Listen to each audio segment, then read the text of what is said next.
வணக்கம், இது தமிழ் குரல். நான் உங்கள் பானு. அதாவது நீங்க நினைச்சதெல்லாம் இங்க செஞ்சுட்டு இருக்க முடியாது. அப்ப நீங்க நினைச்சதெல்லாம் செய்யறதுக்கு இது பீகாரும் இல்ல, நான் நிதிஷும் இல்ல அப்படின்னு மோடிக்கே எச்சரிக்கை கொடுக்குற மாதிரி ஒரு லெட்டர் எழுதி எலெக்ஷன் கமிஷனுக்கே நேரா கொண்டு போய் கொடுத்துருக்காரு.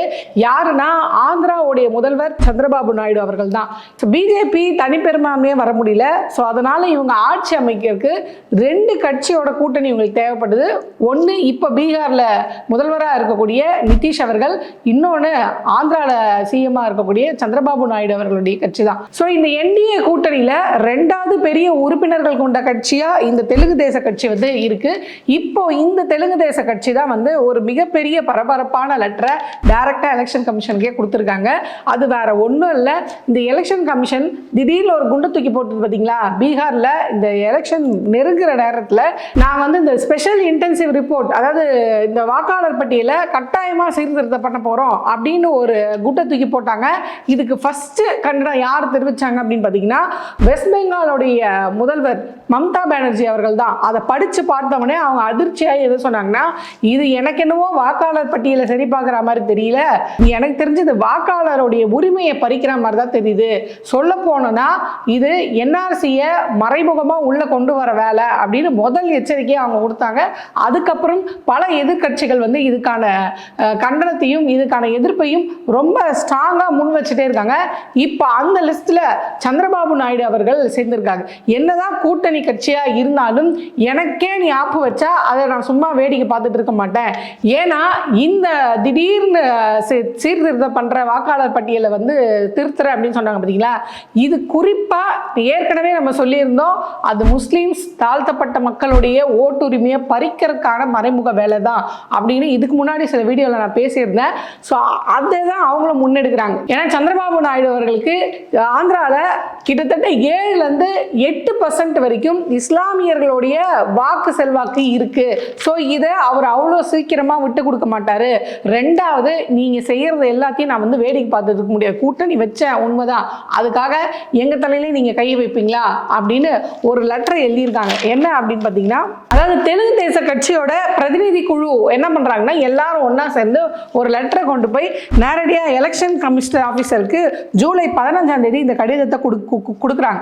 ஸோ இந்த கடிதம் வெறும் சாதாரண கடிதம் இல்லை, இது ஒரு எச்சரிக்கை கடிதம் தான். அவங்க ரொம்ப டீட்டெயிலாக இதெல்லாம் ஏன் செய்கிறீங்க, இதெல்லாம் யார் செய்யணும், இதெல்லாம் ஏன் நீங்கள் பொதுமக்கள் தலையில் சுமத்துறீங்க, இந்த கிளாரிஃபிகேஷன் தான் நீங்கள் எங்களுக்கு கண்டிப்பாக கொடுத்தாகணும், யார் யாரெல்லாம் உள்ளே இறக்கணும், யார் யாரெல்லாம் உள்ளே வரக்கூடாது அப்படின்னு ஒரு டீட்டெயில்டு லெட்டர் எழுதியிருக்காங்களா.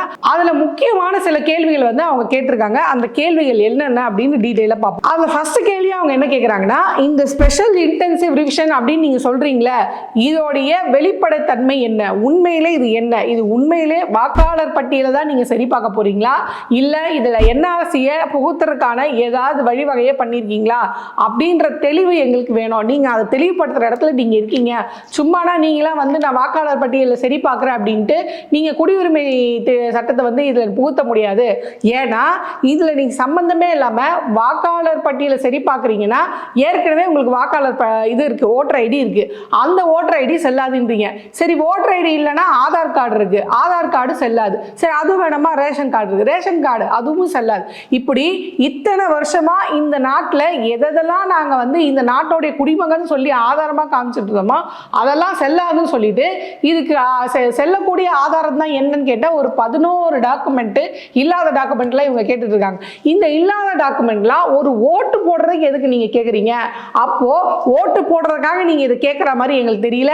அதாவது இந்த என்ஆர்சி இருக்கு பார்த்தீங்களா, இதை நீங்க இம்ப்ளிமெண்ட் பண்றதுக்கு ட்ரை பண்றீங்களோ அப்படின்ற டவுட் எங்களுக்கு வருது. இல்லைன்னா சம்மந்தம் இல்லாமல் எதுக்கு இப்படி 11 டாக்குமெண்ட்டை வந்து நீங்க வந்து கேட்குறீங்க அப்படின்ற கேள்வியை ஃபர்ஸ்ட் அவங்க முன் வச்சிருக்காங்க. ஒரே இதுதான், இது கிளாரிஃபை பண்ணு, இது வெறும் வாக்காளர் பட்டியல் சீர்திருத்தமா இல்லை நீங்க என்சிஆர் வந்து உள்ள புகுத்த போறீங்களா, எனக்கு இந்த கிளாரிஃபிகேஷன் ரொம்ப தெளிவா வேணும் அப்படின்றத ஃபர்ஸ்ட் பாயிண்டா கேட்டிருக்காங்க. ரெண்டாவது இவங்க என்ன கேட்குறாங்கன்னா, பீகார் தேர்தலுக்கு வெறும் 6 மாச காலம் தான் இருக்கு. இந்த 6 மாச காலத்துக்குள்ள நீங்க வந்து இந்த 11 டாக்குமெண்ட் கேட்குறீங்க பார்த்தீங்கன்னா, இந்த 11 டாக்குமெண்ட்டையும் நாங்கள் சப்மிட் பண்ணி நாங்கள் வந்து இந்த மாதிரி இந்த நாட்டோடைய குடிமகன் தான், எங்களுக்கு ஓட்டு உரிமை இருக்கு அப்படின்னு எப்படி ப்ரூஃப் பண்ண முடியும்? அப்போ நீங்க வந்து வேணுமனுமே மக்களுக்கு வந்து ஒரு நெருக்கடி கொடுக்குறீங்க, வாக்காளருக்கு ஒரு நெருக்கடி கொடுக்குறீங்க. ஸோ இந்த நெருக்கடி கொடுக்கறதுனால அவங்களால அந்த டாக்குமெண்ட்டை இவங்க கொடுக்குற இந்த குறுகிய காலத்துக்குள்ள அந்த டாக்குமெண்ட் டாக்குமெண்ட்டை அவங்களால சப்மிட் பண்ண முடியாது. அந்த டாக்குமெண்ட்டை அவங்க சப்மிட் பண்ண முடியாதனால அவங்க என்ன சொல்லுவாங்க, இந்த நாட்டோடைய குடிமகனாகவே இருந்தாலும் நீ டாக்குமெண்ட் சப்மிட் பண்ணல, அதனால உனக்கு ஓட்டு போடுற உரிமை கிடையாது. இப்போ பாருங்க, அவங்ககிட்ட எதுவுமே இல்லாமல் இருக்காது. அவங்ககிட்ட ஓட்டர் ஐடி இருக்கும், ரேஷன் கார்டு இருக்கும், ஆதார் கார்டு இருக்கும், இதை தனி மனித உரிமை அப்படின்னாங்க பார்த்தீங்களா, ஆதார் கார்டு, இதெல்லாம் இருக்கும். இதெல்லாம் இருந்தாலும் நான் கேட்ட டாக்குமெண்ட் நீ கொடுக்கல, அதனால நீ வந்து இந்த நாட்டில் ஓட்டு போடுற உரிமை உனக்கு கிடையாது அப்படின்னு சொல்றாங்க. ஸோ ஏன் இப்படி அவசரமா ஒரு 6 மாச காலத்துக்குள்ள நீங்க இதை ஏன் பண்றீங்க? இதுக்கு அதுவும் ஒரு பெரிய தேர்தலை வச்சுக்கிட்டு ஒரு மாநிலத்தில் யார் ஆட்சி பண்ண போறாங்க அப்படின்ற முக்கிய முடிவு எடுக்கிற ஒரு தேர்தலை பக்கத்தில் வச்சுட்டு ஏன் இதை செய்றீங்க? ஸோ இந்த மாதிரி நீங்க செய்யக்கூடாது. அப்படி நீங்க உண்மையிலே வாக்காளர் பட்டியலை சரி பார்க்க போற அப்படின்னா அதுக்கு நீங்க போதிய அவகாசம் எடுத்துருக்கலாமே. நீங்க தான் 11 வருஷமா ஆட்சியில் இருக்கீங்களே, இத்தனை வருஷமா என்ன பண்ணீங்க?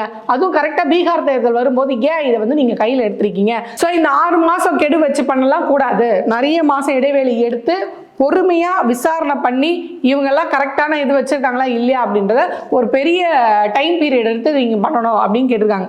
மூணாவது அவங்க ரொம்ப முக்கியமான ஒரு கேள்வி வைக்கிறாங்க. அதாவது இந்த மைக்ரேஷன் அப்படின்றது இதே தான் வெஸ்ட் பெங்காலில் அவங்களுடைய முதல்வர் மம்தா பானர்ஜி என்ன சொன்னாங்கன்னா, வெஸ்ட் பெங்கால், பீகார் இந்த மாதிரி மாநிலத்தில் இருக்கவங்களாம் என்ன பண்றாங்கன்னா புலம்பெயர்ந்து போய் குறிப்பா தமிழ்நாடு, பெங்களூர், கேரளா அந்த மாதிரி இங்க சவுத் இந்தியாவுக்கு வந்து அவங்க வேலை பார்த்துட்டு இருக்காங்க. அவங்களுக்குலாம் இப்போ நீங்க வந்து அட்ரஸ் ப்ரூஃப் இல்லை, அவங்க எங்க இருக்காங்க தெரியல, செத்து போயிட்டாங்க அப்படின்னு சொல்லி கூட நீங்க மாத்திடுவீங்க. ஸோ இந்த மாதிரி புலம்பெயர்ந்து போனவங்கள எப்படி நீங்க வந்து அடையாளம் காண்பீங்க? அப்ப அவங்களாம் அந்த இடத்துல இல்லைன்றக்காக அவங்க இல்லைன்னு சொல்லிடுவீங்களா? ஸோ இப்போ ஆந்திராவுக்கு என்ன பிரச்சனை அவர் சொல்றாரு அப்படின்னு பார்த்தீங்கன்னா, இப்போ நாங்க வந்து கடலோரத்தில் இருக்கிறோம், கிராமப்புறத்தில் இருக்கிறோம், எங்க மாநிலத்திலையும் நிறைய பேர் புலம்பெயர்ந்து போயிருப்பாங்க, அவங்களுடைய ஓட்ட உரிமையில நாங்க எப்படி விட்டு கொடுக்க முடியும்? ஸோ இதை சும்மா நீங்க வந்து பண்ணாம நானும் வந்து பண்றேன் அப்படின்ற பேருக்கு பண்ணாம நீங்க என்ன பண்ணணும்னா மொபைல் பிளாக் அதிகாரின்னு சொல்றாங்க. அதாவது வீடு வீடா போய் நீங்க செக் பண்ணணும். சும்மா நீங்க வந்து எங்களை ப்ரூஃப் பண்ண சொல்லி, எங்களை டாக்குமெண்ட் எடுத்துட்டு சொல்லி, நீங்க இருக்கிற இடத்துக்கு எங்களை வர சொல்லி எங்களை அழைக்கடிக்காம நீங்க அதிகாரிகள் அந்த வீட்டுக்கு போங்க. அதாவது இந்த எலெக்ஷன் கமிஷன்ல இந்த பேஸ் லெவல்ல இருப்பாங்க இல்லையா, அந்த அதிகாரிகளை வீடு வீடா போய் அந்த இது உண்மையிலே இந்த வாக்காளர் இருக்காங்களா, இவங்க வந்து இறந்துட்டாங்களா, அவங்களுக்கு வாக்காளர் உரிமை இருக்கா, இவங்க இந்த மாநிலத்தில் ஓட்டு போட முடியுமா, இல்லை இவங்க வேற மாநிலத்தில் சேர்ந்தவங்களா அப்படின்ற விசாரணையை ரொம்ப தெளிவா பண்ணணும். இப்ப திடீர்னு வந்து நான் இந்த மாதிரி வாக்காளர் பட்டியல வந்து திடீர்னு அவசியமா திருத்தம் பண்றேன், அதெல்லாம் மறுபடியும் நீங்க இங்க எல்லாரும் எங்க புலம்பெயர்ந்து வேலை போயிருக்கீங்களோ அவங்களாம் திருப்பி ஊருக்கு வாங்க அப்படின்னு சொல்ல முடியுமா? அப்படி சொன்னா அவங்களோட வேலை என்ன ஆகும்? எல்லா வேலையும் விட்டுட்டு திருப்பி இப்ப தமிழ்நாடு, ஆந்திரா, கேரளா அந்த மாதிரி பெங்களூர் இந்த மாதிரி இடத்துல வேலை செய்யற வெஸ்ட் பெங்கால்ல இருக்கவங்க எல்லாம் என்ன பண்ணுவாங்க? அவங்களாம் என்ன பண்ணுவாங்க? அங்க ஓடி போய் அதை செஞ்சுட்டு இருக்க மாட்டாங்க. ஸோ இதனால அவங்க என்ன ஆகும்? இந்தியாவிலே இருந்தாலும், இந்திய குடிமகனாவே இருந்தாலும் புலம்பெயர்ந்து வந்து வேலை செய்யற ஒரே காரணத்துக்காக அவங்களோட வாக்குரிமையை அவங்க இழக்கிற அந்த அபாயம் ஏற்படும். இது ஆந்திராவுக்கும் பொருந்தும். ஏன்னா எங்க மாநிலத்தில் நிறைய பேர் இங்க இருந்து புலம்பெயர்ந்து போறாங்க. ஸோ அவங்களுடைய தற்காலிக அட்ரஸ் ஒன்று இருக்கும் பாத்தீங்களா, இந்த தற்காலிக அட்ரஸை நீங்க வந்து என்ன பண்ணணும்? ப்ரூஃபா எடுத்துக்கணும் அப்படின்னு சொல்லி அந்த விவாதத்தையும் அவங்க முன் வச்சிருக்காங்க. அடுத்தது அவங்க என்ன கேட்குறாங்கன்னா, இப்போ நான் சமீபமா வாக்காளர் பட்டியலில் என் பேர் சேர்த்திருக்கேன், இல்லை ஏற்கனவே நான் வந்து என் பேரை சேர்த்திருக்கேன் அப்படின்னா நீங்க சரிவாக்க வரீங்க பாத்தீங்களா, நீங்க கேட்கிற அந்த காரணங்கள் எங்க கிட்ட இல்ல அப்படின்றதுக்காக நீங்க கேக்குறீங்களா, அந்த 11 டாக்குமெண்ட், பர்த் சர்டிபிகேட், எந்த இடத்துல பிறந்தேன், இந்த ஊர்ல தான் இருக்கேன்னா இந்த ஊர்ல உங்க அப்பாவோ உங்க தாத்தாவோ வாழ்ந்ததுக்கான அடையாளத்தை கூட, இப்போ எங்க அப்பாவுக்கு பர்த் சர்டிபிகேட்னா எங்க அப்பா இந்த ஊர்ல இருந்ததுக்கான ப்ரூஃப் நான் கொடுக்கணும். ஏதாவது வீடு இருந்தா அந்த வீட்டோட பத்திரம், நிலம் இருந்தா நிலத்தோட பத்திரம் அப்படின்னு இந்த ப்ரூஃப் எல்லாம் வேணுமா? டெத் சர்டிபிகேட்டே கிடையாது எங்க தாத்தாக்கெல்லாம், எங்க அப்பாவுக்கு பர்த் சர்டிபிகேட் கிடையாது, அதுக்கு நான் எப்படி ப்ரூஃப் பண்றது? ஸோ இதெல்லாம் வந்து நீங்க இந்த காரணம் இதெல்லாம் இல்லைன்றதுக்காக ஏற்கனவே ஓட்டர் லிஸ்ட்ல இருக்காங்க பாத்தீங்களா, அவங்கள வந்து நீங்க நீக்க கூடாது, இந்த டாக்குமெண்ட் இல்லை அப்படின்னு சொல்லி நீங்க அவங்கள வந்து ஓட்டர் லிஸ்ட்ல இருந்து நீக்க கூடாதுன்னு சில உதாரணத்தையும் காக்குறாங்க. அதாவது லால் பாபு ஹுசேன் இவங்கள இந்த கேஸ் வந்து உச்ச நீதிமன்றத்தில் வருது. இவர் யார் அப்படின்னு பாத்தீங்கன்னா தேர்தல் பதிவு அதிகாரி. இவருடைய கேஸை வந்து அவங்க வந்து கோட் பண்ணி காட்டுறாங்க. என்ன சொல்றாங்கன்னா, இந்த மாதிரி ஏற்கனவே ஒரு ஓட்டு லிஸ்ட்ல ஒருத்தருடைய பேர் இருந்ததுன்னா அதுக்கு நீங்க கேட்குற டாக்குமெண்ட் வந்து நாங்க கொடுக்க முடியாத பட்சத்தில் அவங்கள ஓட்டர் லிஸ்ட்ல இருந்து எடுக்க முடியாது, வாக்காளர் கிடையாதுன்னு நீங்க சொல்லக்கூடாது. ஏன்னா கவர்மெண்ட், அதாவது சுப்ரீம் கோர்ட்டே இதுக்கு என்ன சொல்லுதுன்னா, நீங்க ஆதார் கார்டு, ரேஷன் கார்டு இந்த கார்டெல்லாம் வந்து வந்து ஆதாரமாக எடுத்துக்கலாமே, ஏன் நீங்கள் அதை அவாய்ட் பண்ணுறீங்க அப்படின்ற கேள்வி கேட்குறாங்க. இப்போ இவங்க தானே ஆதார் கார்டை கொண்டு வந்து கொடுத்தாங்க.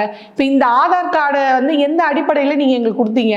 தனி மனிதன் உரிமை ஆதார் கார்டு அப்படின்னு எதுக்கு எங்கள் தலையில் கட்டினீங்க? அப்போ எங்களை பற்றின தகவல்களை எடுக்கிறதுக்கு தான் நீங்கள் இதை எடுத்துக்கிட்டீங்களா? அப்போ அந்த கார்டை வந்து இந்த நாட்டுடைய குடிமகன் காட்டுறதுக்கான ஆதாரம் இல்லைன்னா அப்போ அதோட பர்பஸ் என்ன அப்படின்ற கேள்வி வருது இல்லையா? ஸோ இது மட்டும் இல்லாமல் அவங்க என்ன கேட்குறாங்கன்னா, வாக்காளர் பட்டியலில் என் பேர் இருக்கு, அப்படி இருக்கும்போது நான் எதுக்கு வந்து என்னை ப்ரூஃப் பண்ணணும்? என்னை நீ தானே சொல்ற நான் இந்த நாட்டோடைய குடிமகன் இல்லை, உனக்கு ஓட்டு போடுற உரிமை இல்லைன்னு நீ தானே சொன்ன, நீ ப்ரூஃப் பண்ணு. என் பேர் இப்போ வாக்காளர் பட்டியலில் இல்லைன்னா கூட பரவாயில்ல, வாக்காளர் பட்டியலில் இருக்கு, எனக்கு ரேஷன் கார்டு இருக்கு, ஆதார் கார்டு இருக்கு, ஓட்டர் ஐடி இருக்கு, இத்தனையும் இருந்தோம் நீ வந்து எனக்கு இல்லை உங்ககிட்ட பர்த் சர்டிஃபிகேட் இல்லை, உங்க அப்பா அம்மாவோட பர்த் சர்டிஃபிகேட் இல்லை, நீ எந்த ஊர்ல பிறந்தன்னு தெரியல, அதனால நான் உனக்கு வந்து கொடுக்க மாட்டேன் அப்படின்னு சொல்றியா? அப்ப நீ அதை ப்ரூஃப் பண்ணு, நான் இந்த நாட்டோட குடிமகன் இல்லைன்னு நீ அதை ப்ரூஃப் பண்ணு. அவங்க வந்து குடிமக்களா அப்படியா இல்லையான்றதை ப்ரூஃப் பண்ண வேண்டிய அவசியம் அவங்களுக்கு இல்லை. இப்போ எனக்கு இல்லை, ஏன்னா இந்த நாட்டு குடிமக்கள் இல்லைன்னு சொன்னா எனக்கு அதை ப்ரூஃப் பண்ண வேண்டிய அவசியம் இல்லை. ஏன்னா என்கிட்ட நீ இதெல்லாம் ஆதாரம்னு சொல்லி எனக்கு நீ சில கொடுத்துருக்க, இதெல்லாம் என் கையில இருக்கு, இதெல்லாம் இருந்தும் இல்லை உங்க அப்பா அம்மாவோட பர்த் சர்டிஃபிகேட் கொடுத்தா அது என்கிட்ட இல்லை, அது இல்லைன்னா நீ என்னை ஓட்டு உரிமை கொடுக்க மாட்டேன் அப்படின்னு சொன்னா அப்ப நீ ப்ரூஃப் பண்ணு. எதை வச்சு நீ வந்து என்னை வந்து இப்போ இல்லைன்னு சொல்ற, இந்த நாட்டோட குடிமகன் இல்லைன்னா அப்போ அந்த பொறுப்பு யாருக்கு இருக்குன்னா அரசுக்கு இருக்கு. அதாவது அப்ஜெக்ஷன் யார் பண்றாங்களோ அவங்க தான் அதை ப்ரூஃப் பண்ண வேண்டிய அவசியம் இருக்கிறதால வாக்காளர் முதுகு அந்த பலுவை நீங்க ஏத்தாதீங்க அப்படின்னு உச்சநீதிமன்றம் சொல்லியிருக்கு. அதையே இவங்க பின்பற்றணும்னு சொல்லி அந்த கடிதத்தில் எழுதியிருக்காங்க. ஸோ இத்தனை கேள்விகளை முன் வச்சு அவங்க வந்து இந்த கடிதத்தை நேரடியாக எலெக்ஷன் கமிஷனுக்கே கொண்டு போய் கொடுத்துருக்காங்க. அது மட்டும் இல்லாமல் அவங்க யார் யார் இதில் வந்து கையெழுத்து போட்டிருக்காங்க அப்படின்னு பார்த்தீங்கன்னா, தெலுங்கு தேச கட்சியோட எம்பி ஸ்ரீ கிருஷ்ண தேவராயலு, இன்னொரு எம்பி பைரெட்டி சபரி, அப்புறம் டி பிரசாந்த் ராவு, அப்புறம் தெலுங்கு தேச கட்சியோடைய ஆந்திர பிரதேச மாநில தலைவர் பல்லா ஸ்ரீனிவாசன் ராவ், அது மட்டும் இல்லாமல் அந்த மாநிலத்துடைய தேசிய செய்தி தொடர்பாளரும் அதில் வந்து கையெழுத்து போட்டிருக்க. இவங்க எல்லாரும் முக்கிய நபர்கள் எல்லாருமே இந்த கடிதத்தில் கையெழுத்து போட்டு நேரடியாக எலெக்ஷன் கமிஷனுக்கே கொண்டு போய் அதை சமர்ப்பிச்சிருக்காங்க.